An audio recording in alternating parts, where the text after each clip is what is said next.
Hey folks, it's the holidays and there's all kinds of fun stuff out there, holiday seasonal stuff like eggnog. How do we thicken that if you need somebody to have moderately thick eggnog? That's a very good question. The first thing we have to do is we have to decide how thick the eggnog is. So we're going to take our IDDSI tester, we're going to fill it up to the 10 milliliter line, and we are going to run this for 10 seconds. I know you can't do that if you're in a facility, but hey. We're going to run this for 10 seconds. We're going to see how thick eggnog is naturally. Then that's going to help us figure out how to do it moderately thick. So you can see that eggnog naturally is right at about 4 milliliters. So it is not going to take very much. Eggnog, I know from experience, is kind of a reactive liquid, and it is going to thicken very quickly with even just one pump stroke. So what I'm going to do is I'm going to go for 6 ounces,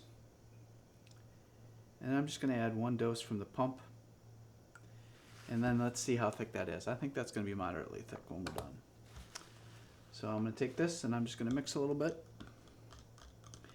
And so part of the beauty of the International Dysphagia Diet Standardization Initiative is that it gives us dietary definitions of how thick something is, how to know what thickness it is, and how to test it. That way we don't have to argue about it. You and I, we don't have any arguments about how thick it is. We just run the tests and we see for ourselves. Does it meet the definitions? Does it meet the testing methods? So then we know what thickness this is. And so I used to spend a lot of my time arguing with people about how thick is thick. I don't have that conversation very much anymore because IDDSI has told us how thick moderately thick is. And it's a very easy test. We just grab our clean flow tester. Can't use the same one because that one's already got eggnog in it.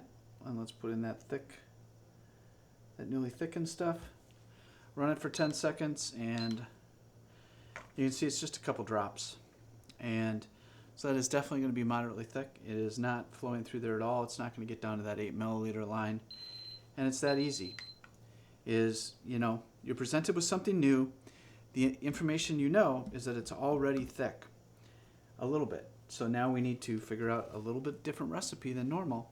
It's no big deal because we have all the tools we need to figure it out on our own and to make some great tasting moderately thick eggnog.